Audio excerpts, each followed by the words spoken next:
the missing component. We've seen this in every single trade deal, or virtually every single trade deal the president has done so far. The missing component was that direct engagement for India at the leader-to-leader level. And he's taking out all the stops to leverage, to squeeze, to even bully, to address his objectives. We'll see what the prospects are. It's become much more complicated now over the last 8 days. There's no doubt about that.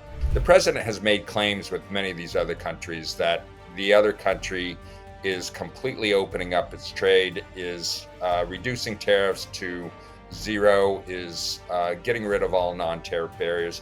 That's not clearly the case. We've seen with this president in a first administration and in the first 6 months plus of a second administration that he can reverse course very quickly. He can turn on a dime. So I wouldn't say that it's all thrown out the window.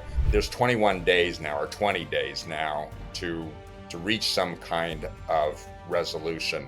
On the good news side, there seems to be progress in the talks with Russia and the expectations of a Trump-Putin meeting. That could help. The 50% tariff is unsustainable. I mean, that will have real economic consequences. U.S. President Donald Trump has decided to impose an additional tariff of 25% on India. Is it just a tactic to drive a harder bargain? Why would Donald Trump hamper a relationship which has great potential? In fact, before the tariffs came into the picture, India and U.S. had been discussing the plans to grow the mutual trade to $500 billion, a five-fold jump from the current levels. To find out what's on his mind, I'm joined by Mark Linscott, Senior Advisor for Trade Policy at U.S India Strategic Partnership Forum, Senior Advisor at the Asia Group, and also the Non-Resident Senior Fellow at the Atlantic Council South Asia Center. Mr. Linscott, thank you so much for taking the time and talking to us. Absolutely. Thank you, Abhishek. Now, what has happened is very interesting, shocking perhaps as well, because after 5 rounds of negotiation, the information that we were getting that, tariffs as low as 15% could be announced. President Trump could be announcing the tariffs himself on August 1st. That date came and went. That announcement never happened. And of course, the announcement that now we are talking about is what the U.S. announced yesterday, and that is an additional tariff of 25% for buying Russian crude oil and defense equipment. What do you make of this? Well, first of all, the trade agreement itself, what we were expecting at least a few weeks ago, some kind of interim agreement, a truce on the reciprocal tariffs, and a lower one for India than what had been announced on April 2nd of 26%. That didn't happen. In the meantime, we saw the president strike a number of deals with other trading partners. He put his direct imprint on those trade deals. He was engaged at the very end. He spoke to some of the leaders to seal the deals. He, in other instances, for example, with Japan and South Korea, he called their trade minister into the Oval Office and negotiated the final terms of a deal. It looked like things could be set up for a similar kind of scenario with India, but that didn't happen. I think the missing component, we've seen this in every single trade deal, or virtually every single trade deal the president has done so far. The missing component was that direct engagement for India at the leader-to-leader level. I think 2 weeks ago, that would have made a real difference, and perhaps we wouldn't be in this situation we find ourselves in now. Okay. And the U.S. negotiators are all set to visit India in the last week of August or thereabouts. Do you think this entire, issue, this entire matter of additional 25% tariffs could be perhaps, that tactic that Donald Trump might have used back in his real estate days in New York to perhaps, get a better deal, sweeter deal for the U.S.? Well, I mean, the president he's a master at this. There's no doubt about it. And he's taking out all the stops to leverage, to squeeze, to even bully, to address his objectives. It's not entirely clear what his objectives are. They appear to be twofold.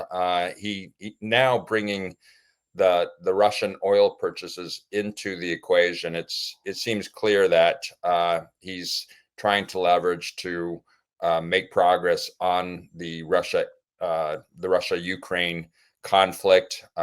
He seems to continue to nurse a desire to win the Nobel Peace Prize and to appear to be resolving disputes worldwide. So this is clearly a central objective. I think an additional objective is to strike a trade deal with India and to get more than what was on the table. The negotiators essentially concluded their efforts roughly a month ago, and it appears that wasn't good enough for him. He is trade negotiator in chief, so with each of these negotiations, he's upped the ante, and I think he did that with India as well. So I think a second objective he's trying to address is to get a deal with India. We'll see what the prospects are. It's become much more complicated now over the last 8 days. There's no doubt about that. What do you believe is the biggest point of friction between the two countries? Because negotiations, we were told, were going rather well. Yeah, I think negotiations were going very well, and we shouldn't lose sight of that. I think the two sides at the negotiator level, and this it does include the ministers involved. That's Jameson Greer and Howard Lutnick on the U.S. side, and Piyush Goyal on the Indian side. The progress was unprecedented. I mean, we've never seen this in any previous administration, including the first Trump administration, in terms of what was being covered and what appeared to be the components of a deal. But again, we've seen with every single trade deal struck with other trading partners, he gets involved at the end. We've seen varying rates of reciprocal tariffs that he struck. Vietnam was at 20%, Indonesia at 19%. When Japan was done at 15%, it appeared that was going to be a real opportunity for the United States and India, that perhaps they could settle in on a reciprocal tariff of 15%. The president has made claims with many of these other countries that the other country is completely opening up its trade, is reducing tariffs to zero, is getting rid of all non-tariff barriers. That's not clearly the case. And we've even seen some of those countries provide their different narrative on what is in those deals. So I don't think there was I don't think there was a expectation among negotiators that it was going to be zero tariffs across the board for India, even if the president made that kind of general claim. So I think that there still is enough on the table to get to a deal. He loves those headliner statements of hundreds of billions of dollars in purchases from a foreign country and hundreds of billions of dollars of investments. And to some extent, this seems like smoke and mirrors. Many of those countries have said, well, they're not actually legal commitments. Both Japan and Korea have indicated that. We are going to facilitate these kinds of purchases and investment. We might provide loans and loan guarantees. It's a little more complicated in terms of the details, but that's what he seems to want in terms of making an announcement of a trade deal. But do you think he's thrown a spanner in this entire U.S. India relationship, which has been, the talk of the town? Everybody had been talking about it, especially when President Donald Trump, came to the White House again in January this year. And now, at least the trust element has been thrown out of the window. Trade, of course, will happen because eventually trade, like water, finds a way. And in some manner or the other, two countries will figure out how to do trade with each other. But as far as trust is concerned, that has definitely been thrown out the window. Would you say that? Well, I'm not sure that it's entirely out the window. We've seen with this president in a first administration and in the first 6 months plus of a second administration that he can reverse course very quickly. He can turn on a dime. So I wouldn't say that it's all thrown out the window. I do think that the government of India and Prime Minister Modi himself were very savvy in the initial days of the Trump administration. In Prime Minister Modi coming to Washington in February, agreeing to a very robust joint statement, including on trade, with an ambitious aspiration, a comprehensive bilateral trade agreement, a BTA. So, that it started off really well, and negotiations even got an early start compared to other countries. I think the missing component where the ball may have been dropped was to not arrange for a direct communication between the prime minister and the president to seal the deal. That didn't happen. It didn't happen for understandable reasons. We had the serious complication of the circumstances of the ceasefire with Pakistan and the president claiming credit and tying it to trade. Understandably, the prime minister was wary about having conversations with the president under these circumstances. And the president has the habit of having a conversation and then immediately going out to the press or to post on Truth Social what he got. I mean, that complicates things as well. So it's somewhat understandable that the communication didn't take place a couple of weeks ago, but that had consequences. And I think the failure to reach a deal was the central consequence of not having that engagement between Prime Minister Modi and President Trump several weeks ago. I think that's exactly what I'm talking about. Two leaders who were shaking hands, patting each other on the back, hugging each other in just a few months ago, now do not trust each other enough to be able to pick up the phone and call the other one because another leader has made this claim, which of course Prime Minister Modi could not have accepted and could not have just stood by listening to it. So that lack of trust is what I was referring to when I was talking about. But having said that, I quickly want to move on and since there is a paucity of time, talk to you about India's response. India's response was what it has been saying for a while. India's Minister of External Affairs, S. Jaishankar, and Prime Minister Modi both have been saying again and again on different platforms that India will continue to buy wherever it feels it should buy from, keeping the interest of its people in mind. What do you make of that response?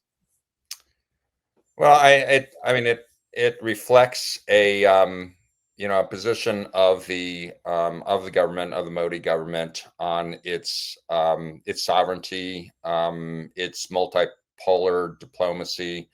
I mean, that's that has been clear for some time. But now there is a window of opportunity. I mean, it's a bit ironic to say that because the threats have been so direct and so provocative. And yesterday, with the announcement of the additional 25% tariff, I mean, that was jaw dropping. I mean, it's just kind of shocking that we might have this circumstance. But there's 21 days now, or 20 days now, to reach some kind of resolution. On the good news side, there seems to be progress in the talks with Russia and the expectations of a Trump-Putin meeting that could help. But I think it's also an opportunity for the U.S.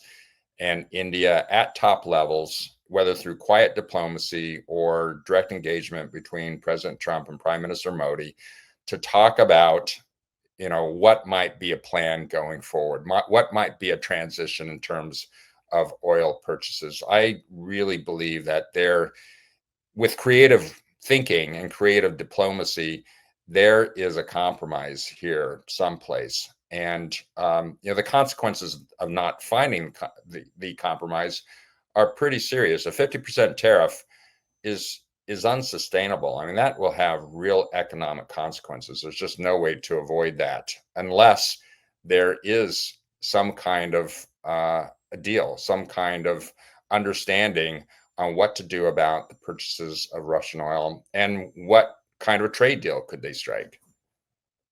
Yeah, I think it'll be a euphemism to say that it'll wreck the trade between the two countries. But what has also interestingly happened, while all of this news was being discussed, is another piece of news, and that was, of course, that President Donald Trump could perhaps soon be meeting the Russian president. And on one hand, President Trump is criticizing India for having a relationship and the kind of relationship India has with Russia. At the same time, he's of course going to meet Russian President Putin. I'm sure it is, going to be on the agenda. In fact, it's going to be center piece of the agenda, the war between Russia and Ukraine. But apart from that, fact of the matter also is that U.S. does have trade with Russia. It continues to buy whatever it needs, whether it's uranium or it's palladium and other things.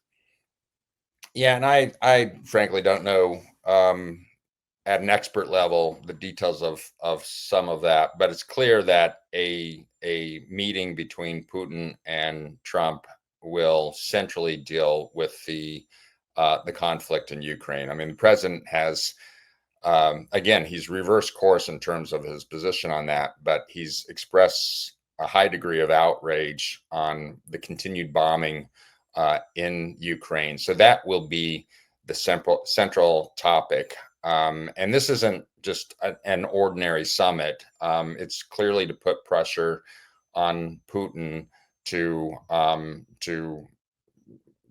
do something about the conflict, whether it's a ceasefire, whether it's to stop bombing, whether it's to withdraw troops, which seems unlikely at this point in time. That is the central objective, to have some action on the Ukraine conflict.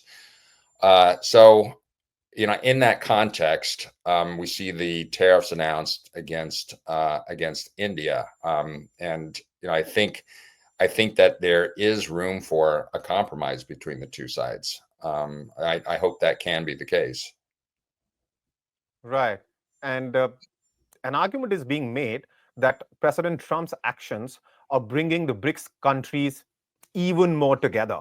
They're, of course, part of the group, BRICS, but Prime Minister Modi will soon be visiting China, and then, of course, he'll be going to Russia as well.